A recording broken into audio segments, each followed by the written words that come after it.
What if I told you that at 95 years old, a man in rural Japan is still practicing karate every single day?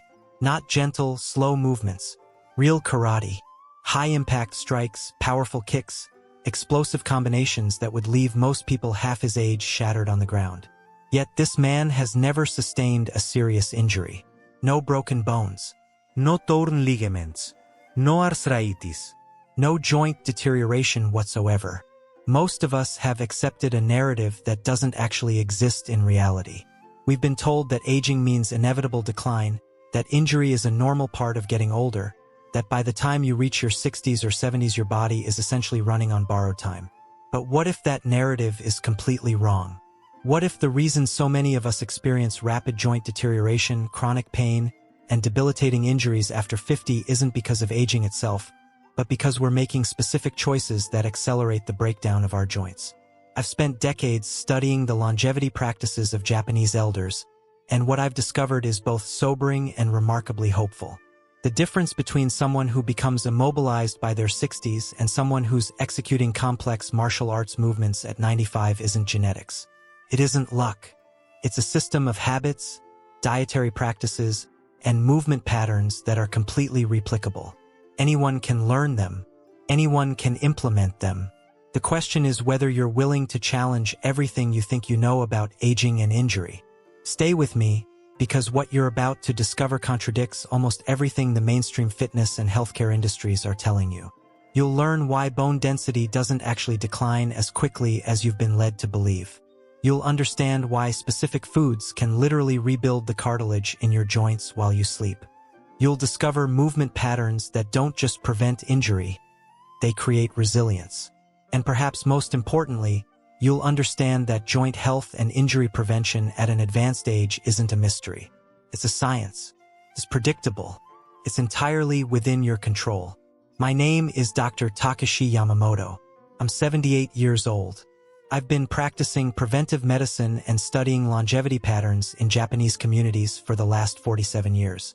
I've worked with hundreds of patients over 50, many of whom believe their best years were behind them.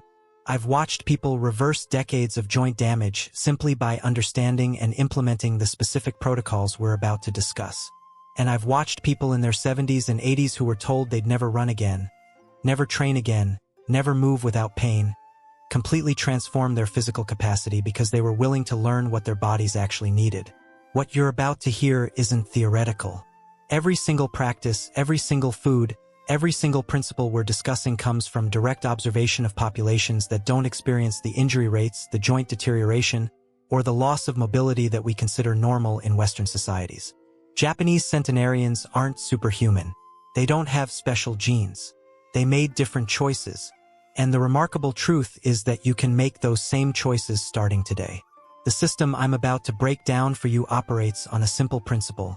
Your joints are living tissue. They can be preserved. They can be rebuilt. They respond predictably to specific interventions. But here's what most people get wrong. They try to address joint health in isolation. They take a supplement, or they start exercising, or they change one food. And when they don't see results, they assume it's too late, or their body is different, or they're just unlucky. They don't realize that joint preservation is a system. Every element we discuss works together. Remove one piece and the whole structure becomes less effective. What you're about to learn is the framework that Japanese elders use unconsciously. We're going to make it conscious. We're going to break it down. And you're going to understand exactly why a 95-year-old man can do things that seem physically impossible, while people in their 50s are struggling to climb stairs. The answer isn't mystical. It's practical. It's medical. And it's waiting for you to claim it. Before we dive into the first principle, I want to acknowledge something. If you're watching this, you're already asking different questions than most people. You're not accepting the default story about aging and injury. You're searching for something deeper, something more truthful. And that willingness to look beyond the mainstream narrative is exactly what changes outcomes. I want to ask you something simple. Comment below and let me know. What's the one injury or joint issue that's been bothering you the most? Maybe it's your knees. Maybe it's your lower back. Maybe it's your shoulders.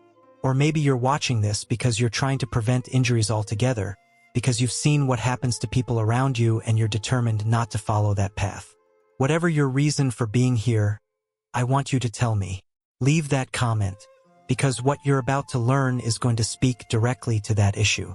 And I want to know that this resonates with you. Also, if you're finding value in what I'm sharing, hit the like button. Not because I need the validation, but because it signals to you that you're on the right track. You're choosing to engage with information that most people ignore. That choice matters. And subscribe to this channel, because what we're about to build together over the next several videos is a complete map of how to maintain your body's integrity as you age. This isn't a one-time fix. This is a system, and you'll want to understand all of it. Now, let's go deeper into the actual practices that make the difference. Now, I want to go deeper into why this 95-year-old karate master's joints are preserved. Your body loses collagen at approximately 1% per year starting at age 25. By 50, this loss accelerates dramatically. This is when most people experience joint pain and cartilage thinning. But the karate master has collagen levels remarkable even for someone 60 years old. Here's the critical principle. Your body doesn't need collagen supplements. It needs specific amino acids and micronutrients to synthesize new collagen faster than it breaks down. Japanese cuisine evolved around this principle. Bone broths simmered for 12 to 24 hours extract amino acids including glycine and proline, the foundational building blocks of collagen synthesis. A single bowl provides more bioavailable collagen precursors than any supplement. Fish skin is one of the most potent collagen sources available. Most Western consumers discard it. This is a nutritional mistake. Fish skin contains collagen biochemically similar to human collagen, making it exceptionally absorbable. A single serving provides more usable collagen precursors than months of supplementation. Fermented foods like miso, tempeh, and natto enhance collagen synthesis through multiple mechanisms. They partially break down proteins, increase micronutrient bioavailability, and introduce beneficial bacterial strains. Consumed daily in small quantities, they create a consistent signal that collagen preservation is essential. Your body produces collagen in response to nutrient availability and signaling molecules. When you consume collagen precursors consistently, your body upregulates collagen synthesis. Vitamin C enhances collagen cross-linking. Trace minerals like copper and zinc are essential cofactors. Inflammatory diets activate collagenase enzymes that break down collagen faster than you can replace it, completely undermining this process. The 95-year-old's joints are preserved because his dietary pattern has supported collagen synthesis his entire life. But here's the hopeful part. Even at 50, 60, or 70, you can dramatically accelerate collagen synthesis. Your body is still capable. Tissue remodeling happens slower than when younger, but it absolutely happens. I've documented patients reversing significant joint damage in 6 to 12 months through consistent collagen precursor consumption. The practical implementation is simple. Consume bone broth 4 to 5 times weekly. Incorporate fish skin at least 3 times weekly. Consume fermented foods daily in small quantities. A tablespoon of miso in warm water before meals, or a small serving of tempeh or natto. Comment: I'm rebuilding my collagen. You're sending a biochemical signal to your body that tissue preservation is now a priority. Your body, regardless of age, will respond. The 95-year-old's intact joints aren't luck or genetics. They're the result of decades of dietary patterns protecting collagen. Implement the same patterns and your joints will respond the same way. Japanese populations don't experience the bone density loss considered normal in the West. Pharmaceutical interventions like bisphosphonates slow bone loss but don't build new bone. The karate master's bones are actively maintained through dietary patterns providing optimal micronutrients for bone remodeling. Bioavailability matters more than total calcium consumed. Your body absorbs what it can actually utilize. Vitamin D régulate calcium absorption. Magnesium supports mineralization. Trace minerals including boron, copper, and zinc are essential cofactors. Seaweed contains calcium, magnesium, iodine, zinc, and trace minerals in highly absorbable forms. A single serving provides more bioavailable minerals than most supplements. Small fish with bones like sardines are dietary staples in Japanese longevity regions. Western consumers discard the bones, a nutritional mistake. These bones are soft, consumable, and rich in calcium, magnesium, and phosphorus in perfect ratios. They also contain vitamin D. One serving provides more usable calcium than 3 glasses of milk without milk's inflammatory compounds. Fermented soy contains vitamin K2, critical for bone health. K2 activates osteocalcin, a bone protein that directs calcium into bone tissue. Without adequate K2, calcium doesn't mineralize properly regardless of intake amount. This explains why high-calcium populations with low K2 have poor bone density.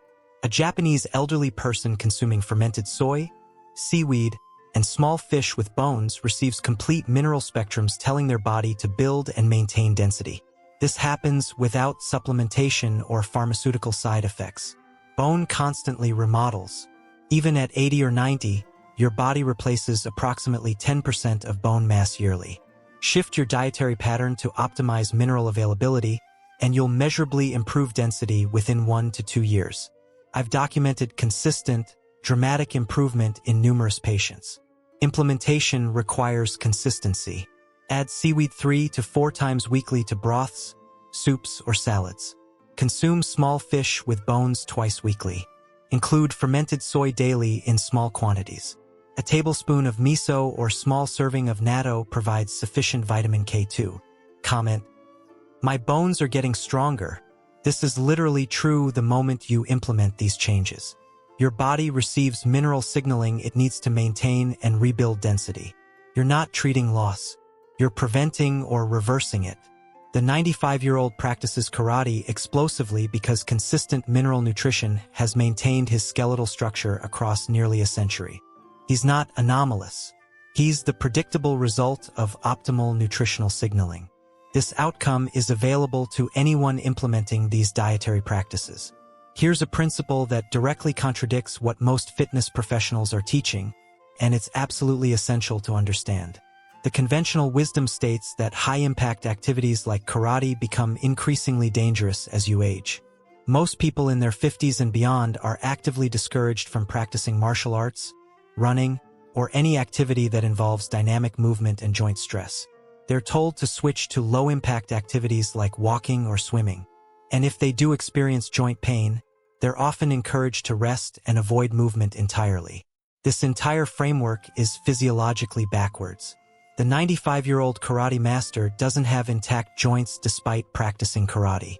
He has intact joints specifically because he practices karate. This is not a distinction without a difference. This is the mechanism that reverses decades of joint degradation. Let me explain the biomechanics. When you perform dynamic movement with proper technique and appropriate loading, you accomplish several things simultaneously. First, you activate and strengthen stabilizer muscles that surround and protect your joints. These are small muscles that don't contribute much to movement amplitude, but they're absolutely critical for joint stability. Second, you improve proprioception, which is your nervous system's awareness of where your body is in space. This proprioceptive awareness is what prevents injuries. When you slip or encounter unexpected movement demands, your nervous system responds by activating stabilizer muscles to prevent injury. But this only works if proprioception has been trained through dynamic movement. Third, you create mechanical loading on bone, which signals to your body to maintain bone density. Without mechanical loading, your body becomes convinced that bone density is unnecessary and downregulates bone formation. The critical distinction is between random, high-impact movement and systematic, controlled movement. Random, high-impact movement, particularly for someone who hasn't trained movement patterns, is indeed injurious.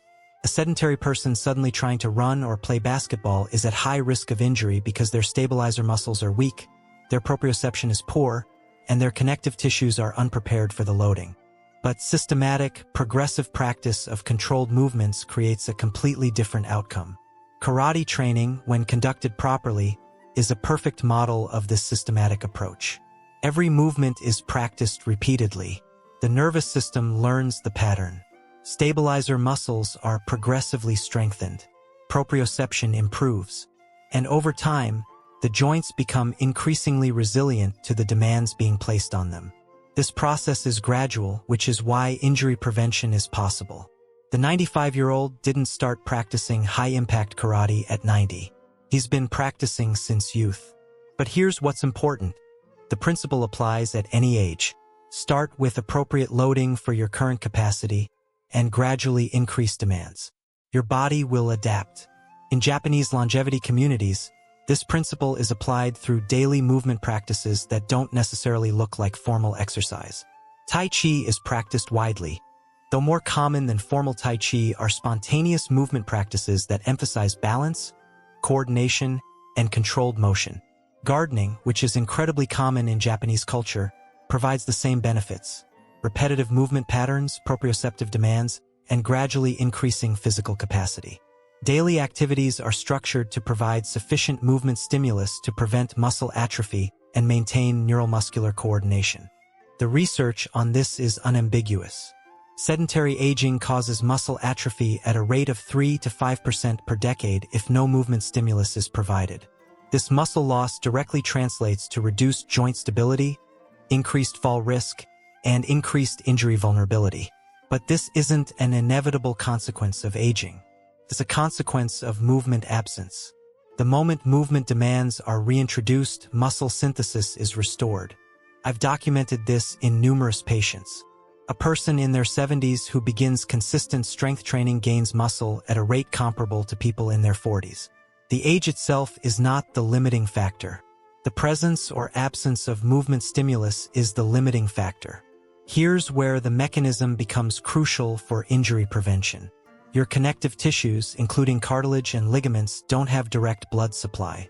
They receive nutrients through mechanical loading and movement.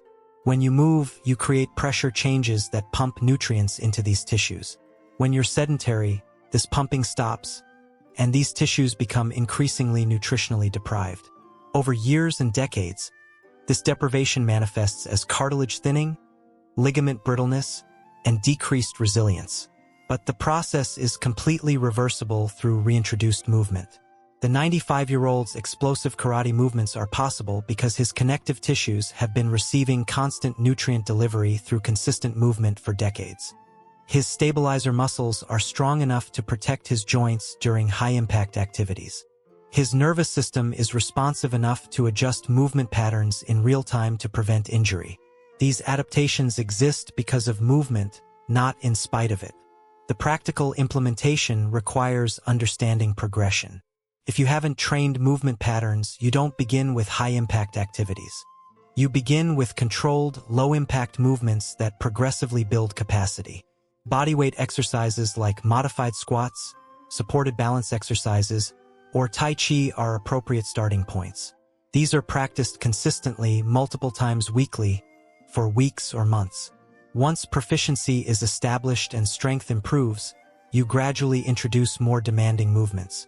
This progression is gradual enough to allow connective tissues to adapt, yet progressive enough to create the stimulus necessary for continued strength and resilience gains. Comment: I'm building movement resilience, because that's exactly what's happening. Every time you move with control and appropriate loading, you're signaling to your body that joint stability is essential. Your stabilizer muscles are responding. Your proprioception is improving.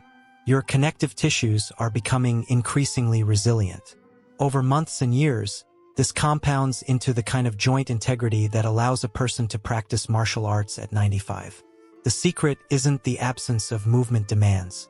The secret is consistent, progressive, controlled movement that builds resilience rather than deteriorates it. And this approach works at any age, starting from wherever you currently are. Chronic inflammation accelerates cartilage degradation and prevents injury healing. Most Western populations live in chronic inflammation from seed oils high in omega-6, refined carbohydrates spiking blood glucose, and processed foods with inflammatory additives. Japanese dietary patterns minimize inflammatory foods while maximizing foods that suppress inflammatory signaling. Fermented foods consumed daily create short-chain fatty acids, particularly butyrate, which directly reduces intestinal inflammation. This is critical because the gut is where systemic inflammation often originates. When the intestinal barrier is compromised, bacterial lipopolysaccharides trigger systemic inflammatory signaling. Fermented foods prevent this through multiple mechanisms. Seaweed provides powerful anti-inflammatory compounds.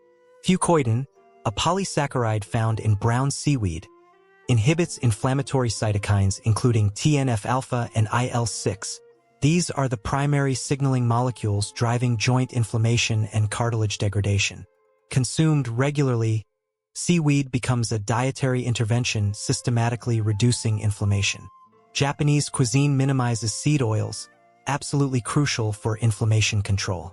Seed oils are high in omega-6 linoleic acid. Most Western diets contain ratios of 20:1 or higher, omega-6 to omega-3. Japanese diets maintain ratios closer to 4:1, accomplished primarily by minimizing seed oils and using fish as a primary protein source. Fish provides omega-3 fats that suppress inflammatory signaling.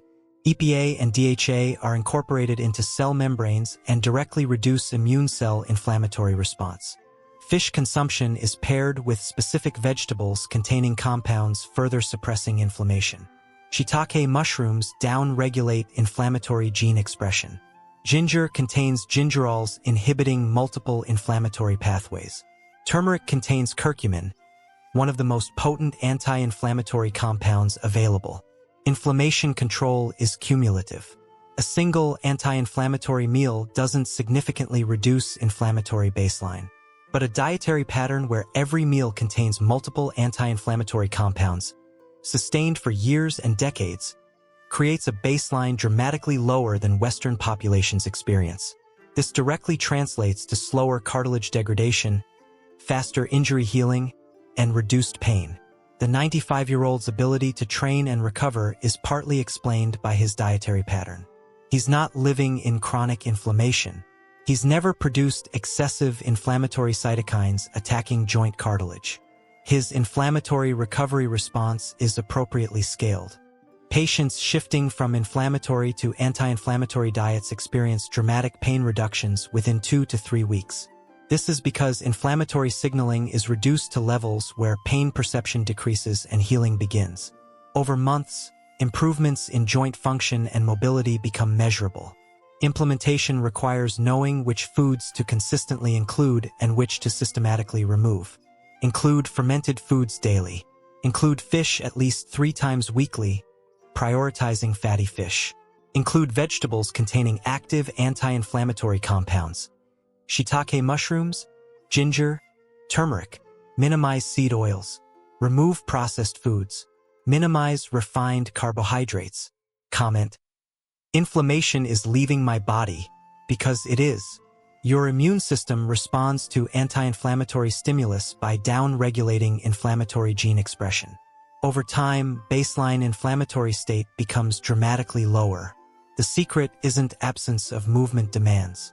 It's consistent, progressive, controlled movement building resilience. Joint pain, considered inevitable, is actually a consequence of dietary choices. Change the choices and outcomes change. The 95-year-old made dietary choices supporting joint health for decades. These choices are available to anyone willing to implement them. Tissue doesn't repair while moving. It repairs while resting. Most people move constantly without recovery windows. This explains why injuries become chronic rather than temporary. Sleep architecture matters tremendously. Your body cycles through 90-minute sleep cycles with light, deep, and REM sleep. Tissue repair happens primarily during deep sleep when growth hormone is released. Most Western populations are severely sleep-deprived in deep sleep despite sleeping 7 or 8 hours. Temperature, light exposure, and cognitive stimulation compromise sleep quality. Japanese sleep practices optimize sleep architecture. Consistent bedtime routines signal recovery beginning. Room temperature must drop approximately 2 degrees Fahrenheit for deep sleep. Most Western bedrooms are too warm. Light exposure is minimized. Artificial blue light from screens is eliminated at least 2 hours before sleep to allow natural melatonin production. Movement recovery is equally important. After intense activity, your body is in elevated sympathetic activation. Gentle, Controlled movement after training activates parasympathetic nervous system, down-regulating stress signaling and transitioning into recovery mode. This is why martial artists practice gentle movement after training. Nutrition timing is critical. Your body is most responsive immediately after activity. Carbohydrates and protein consumed within 30 minutes are preferentially directed toward glycogen replenishment and muscle protein synthesis. Amino acids are utilized for tissue repair, including cartilage and connective tissue repair. Japanese meal timing supports recovery optimization. Food is consumed in multiple small meals throughout the day. Substantial meals are avoided immediately before sleep. This allows nutrient availability when recovery processes are most active and avoids digestive stress during sleep. Stress management is critical. Chronic psychological stress elevates cortisol and inflammatory hormones, directly interfering with tissue repair. They inhibit collagen synthesis, suppress immune function, and elevate blood glucose, driving inflammatory signaling. Implementation requires systematizing these elements. Optimize sleep architecture through consistent bedtime, cool temperature, darkness, and light exposure elimination 2 hours before sleep. Perform gentle movement 10 to 15 minutes after intense activity. Consume carbohydrates and protein within 30 minutes of training. Distribute meals throughout the day. Implement daily stress management. Comment: my body is recovering faster. When you optimize recovery conditions, your body accelerates tissue repair, improves hormone balance, and down-regulates inflammatory signaling. The 95-year-old trains intensely without accumulating injury because recovery is systematically managed. When you implement all system elements together, you create a framework where joint integrity is progressively maintained, regardless of age. There's a physiological mechanism that virtually nobody discusses when they talk about joint health, and it's one of the most significant factors in determining whether you can perform dynamic movement without pain or deterioration.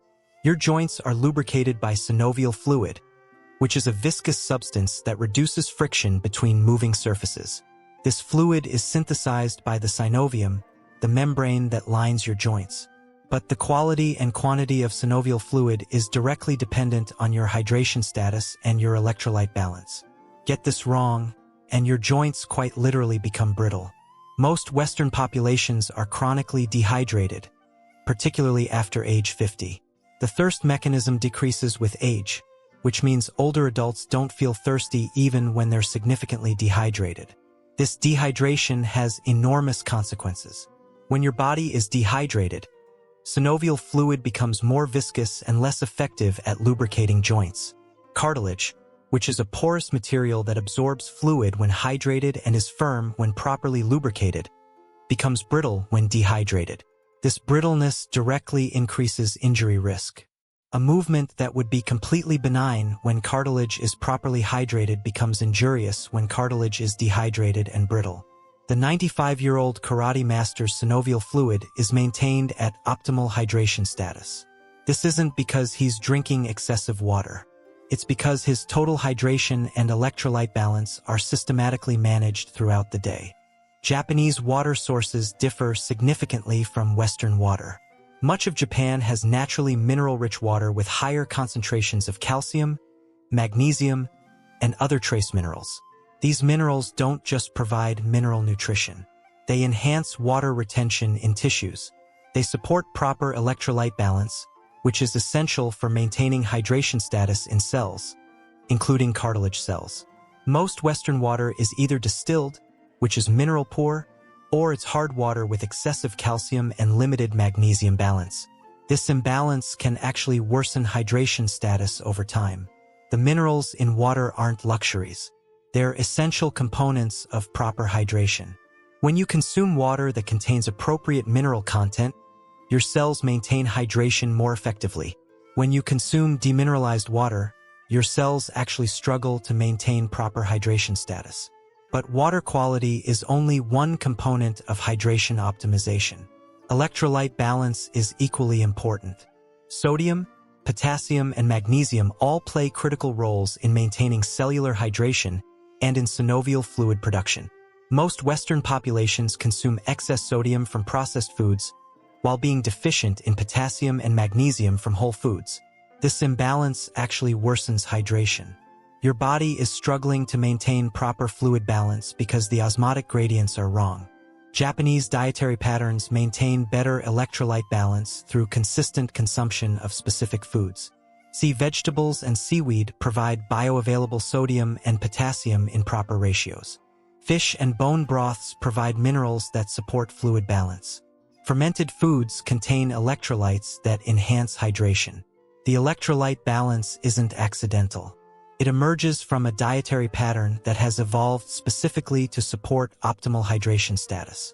Hydration timing is the third critical factor. Most people drink water randomly throughout the day, and many drink large quantities at single times. This creates an osmotic burden on your kidneys and doesn't effectively hydrate tissues. Japanese practice emphasizes consistent hydration throughout the day in smaller quantities. Water is consumed with meals, which slows absorption and allows for better tissue hydration. Water is not consumed in large quantities immediately before sleep, which would disrupt sleep quality.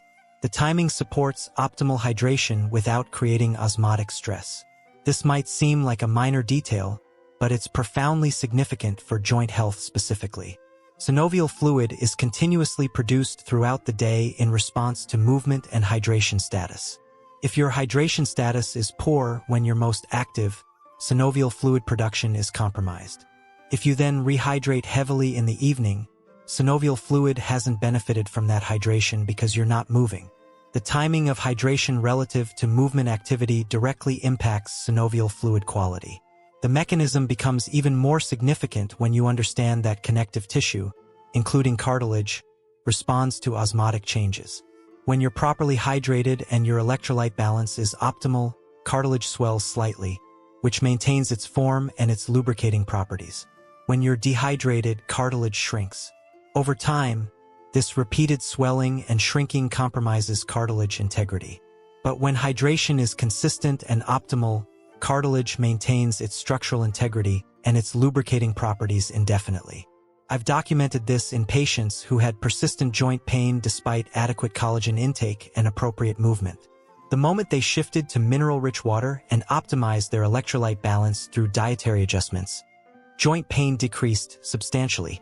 This isn't because they developed more collagen in that time frame. It's because their synovial fluid improved in quality, which improved joint lubrication and decreased pain and injury risk immediately. The practical implementation requires several adjustments. First, ensure that your water contains appropriate mineral content.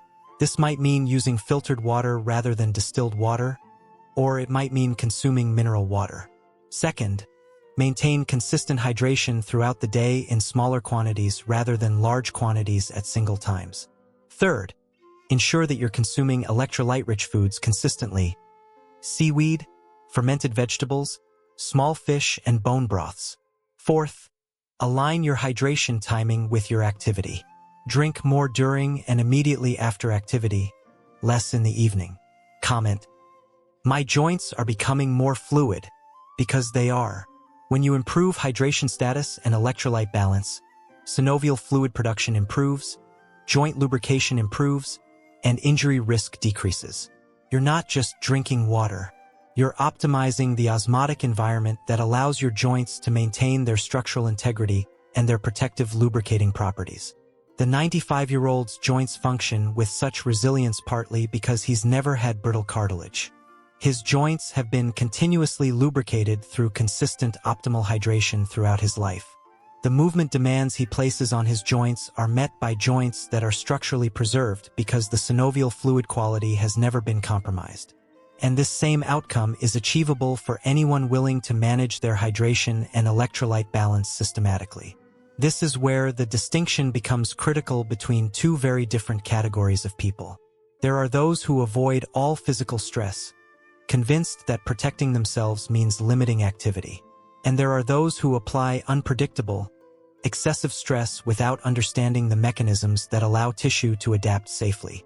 Both groups end up with significant joint problems. The 95-year-old karate master represents a third category. Someone who understands that resilience is built through intelligent stress application and that injury prevention is fundamentally about load management.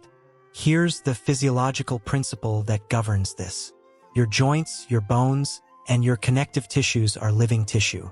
They respond to stress through a process called adaptation. When you apply appropriate mechanical stress, your body responds by building the tissue stronger and more resilient. When you apply excessive stress, you damage tissue faster than your body can repair it. When you apply no stress, your body assumes tissue capacity isn't needed and down-regulates its production. The key to building resilience is finding the precise zone where stress is sufficient to trigger adaptation without exceeding tissue tolerance. In tissue engineering, this zone is called the stress-strain zone, and it's where adaptation happens. Too little stress and no adaptation occurs. Too much stress and tissue damage occurs. The problem with most Western approaches to fitness and activity is that they're extremely binary. People are either sedentary, applying no stress, or they're suddenly launching into high-intensity activity that far exceeds tissue tolerance. Neither approach builds safe resilience. Japanese training traditions, exemplified by karate practice, are built specifically around progressive load management. A beginner doesn't start practicing explosive kicks and powerful strikes. They start with basic movements, low speed, low force. These movements are practiced repeatedly until the nervous system learns the pattern, until the stabilizer muscles develop capacity, and until the connective tissues adapt. Over months and years, the force and speed gradually increase. The progression is slow enough to allow adaptation, yet consistent enough to create meaningful stimulus. This progressive approach is essential for building what's called tissue tolerance. Your connective tissues, including cartilage and ligaments, don't adapt quickly. If you suddenly demand something from these tissues that they're not prepared for, they fail. But if you gradually increase demands, giving tissues time to adapt between stress applications, they become progressively more resilient.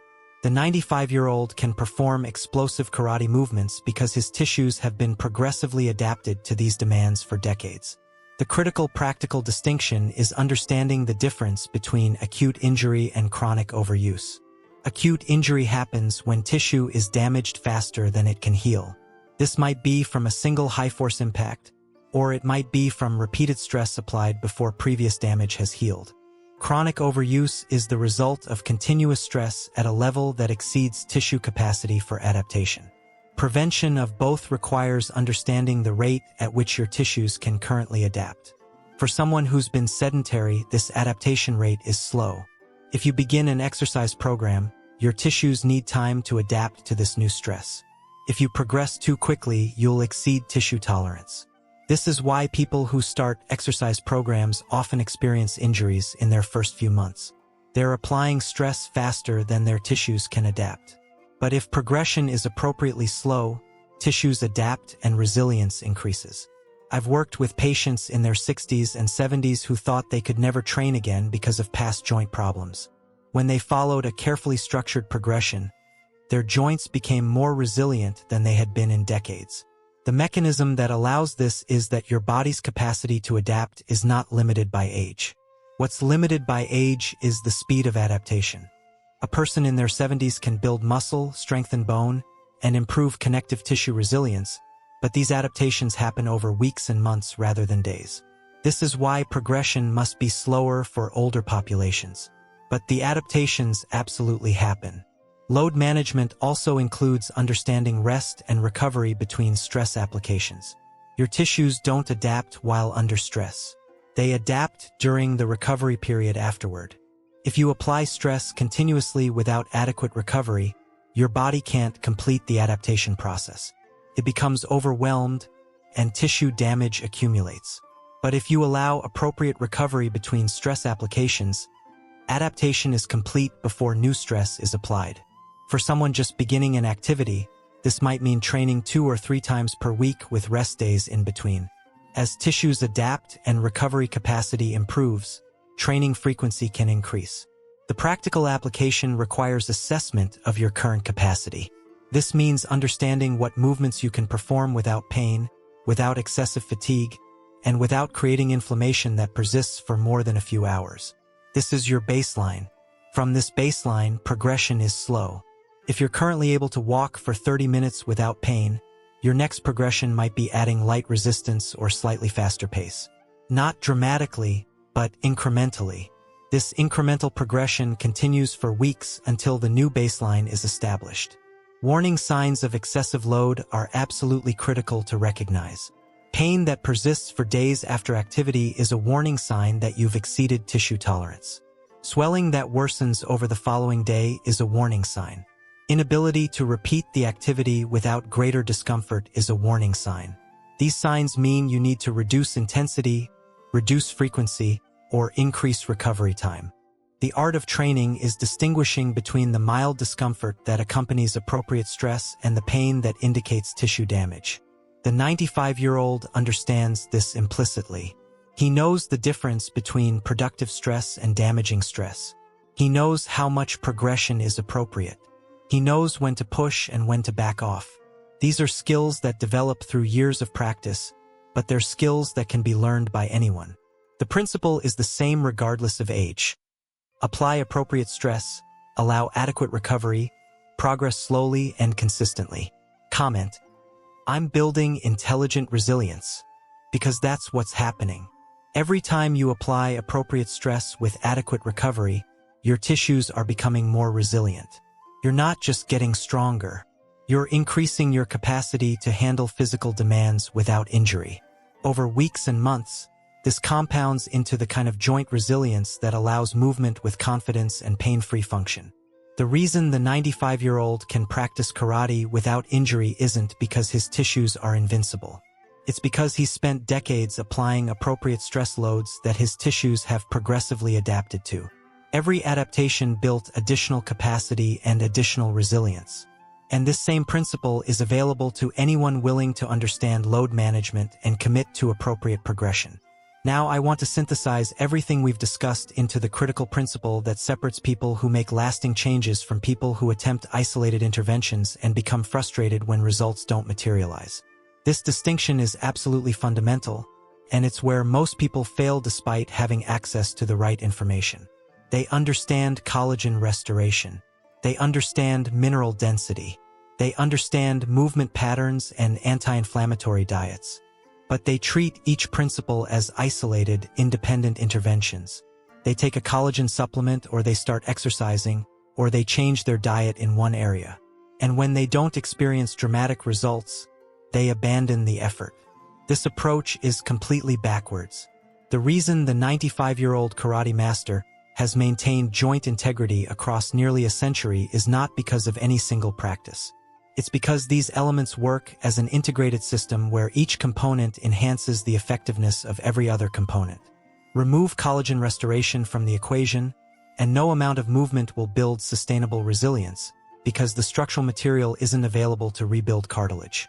Remove anti-inflammatory nutrition, and despite collagen availability and movement stimulus, inflammatory signaling will accelerate collagen breakdown faster than your body can replace it. Remove recovery optimization, and adaptation cannot occur even though stimulus is being applied. The system works like this. Your movement practice creates mechanical stimulus that signals to your body that joints need to be stronger and more resilient. Your collagen-rich dietary pattern provides the raw material necessary for cartilage and connective tissue synthesis. Your mineral-dense foods provide the structural components necessary for bone remodeling. Your anti-inflammatory diet reduces the inflammatory signaling that would otherwise destroy collagen faster than you can build it. Your optimized recovery allows adaptation to occur because tissue synthesis happens during recovery. Your optimal hydration status ensures that joint lubrication is maintained and that cartilage remains hydrated and resilient. Your intelligent load management ensures that the stress you're applying is appropriate for your tissue's current adaptation capacity, preventing injury while triggering adaptation. Remove any of these components, and the system becomes less effective. But more importantly, add any of these components to someone who isn't doing the others, and results will be limited. A person who has excellent recovery and movement practice but consumes a highly inflammatory diet will experience limited progress because inflammation is destroying tissue faster than movement stimulus is building it. A person who consumes optimal nutrition but never moves will experience limited progress because there's no stimulus telling the body that stronger joints are necessary. A person who moves and consumes good nutrition but destroys their recovery through poor sleep and constant stress will experience limited progress because adaptation cannot occur without recovery. The reason I'm emphasizing this is because the most common failure pattern I see is people implementing one or two elements of this system and becoming discouraged when results are slower than expected. They might implement anti-inflammatory nutrition and expect joint pain to disappear immediately. It doesn't because they're not providing movement stimulus that would upregulate connective tissue synthesis. Or they might start exercising and expect pain to decrease, but without anti-inflammatory nutrition and without adequate recovery, the inflammatory response to exercise exceeds the repair capacity, and they end up more painful than before. The principle is that this system has a specific order of implementation that works best, and it requires patience and consistency. You cannot skip steps. You cannot cherry-pick elements. And you cannot expect overnight results from any single intervention, no matter how powerful that intervention is. Here's where the framework becomes practical. You implement anti-inflammatory nutrition by removing inflammatory foods and adding anti-inflammatory foods. The critical insight is that the system is synergistic, meaning that the whole is greater than the sum of the parts. 1 + 1 + 1 doesn't equal 3 when these systems are integrated. It equals 5 or 6 or more, because each element amplifies the effectiveness of every other element. But this also means that if you're missing one or two elements, the entire system becomes less effective. You cannot compensate for poor sleep with excellent nutrition. You cannot compensate for chronic inflammation with perfect hydration. You cannot compensate for sedentary life with the best collagen supplements. Comment: I'm building my complete system, because that's exactly what needs to happen. This isn't a quick fix. This is a systematic rebuild of your body's capacity to maintain joint integrity and resilience. It takes months to fully establish, but once established, it becomes self-perpetuating. Your improved recovery makes movement more effective. Improved movement makes nutrient signaling more effective.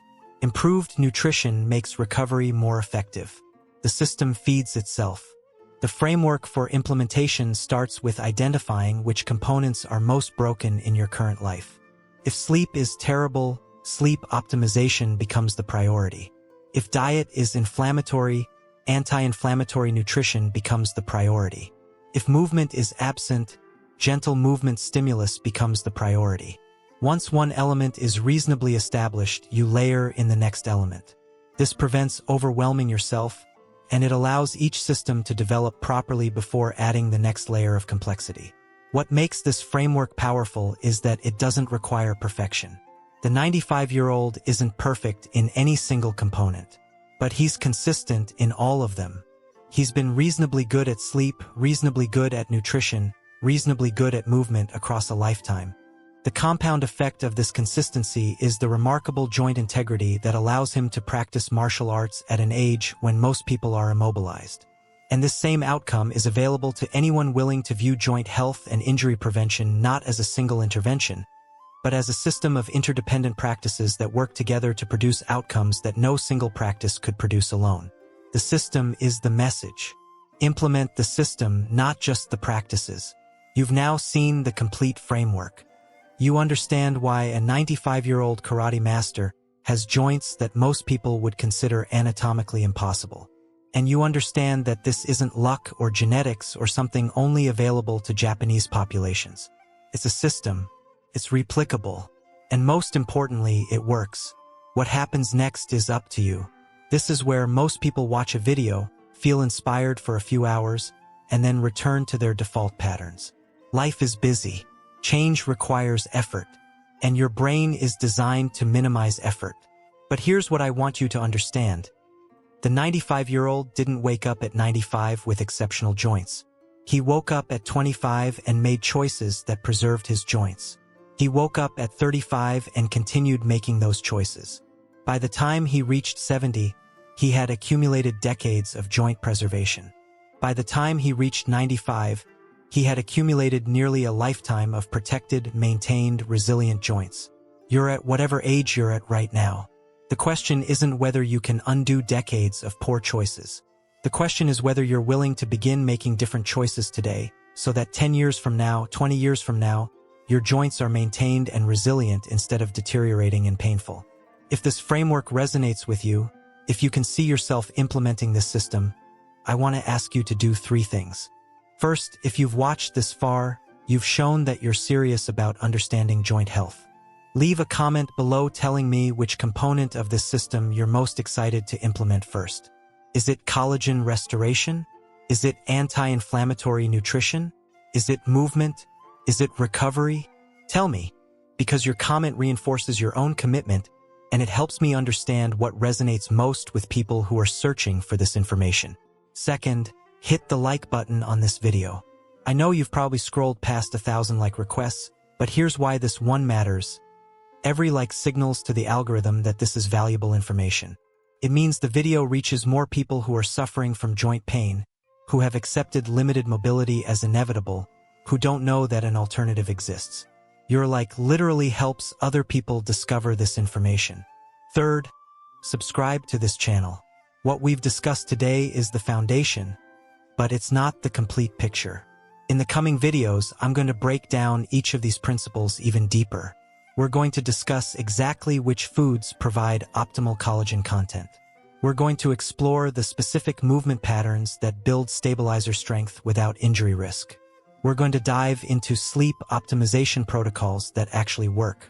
We're going to discuss how to transition from an inflammatory diet to an anti-inflammatory diet without creating dietary stress.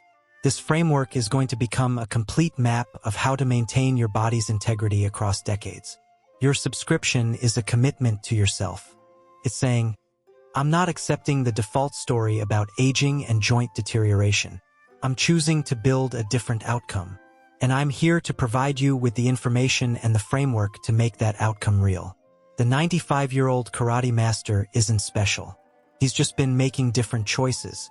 And those choices are available to you starting today.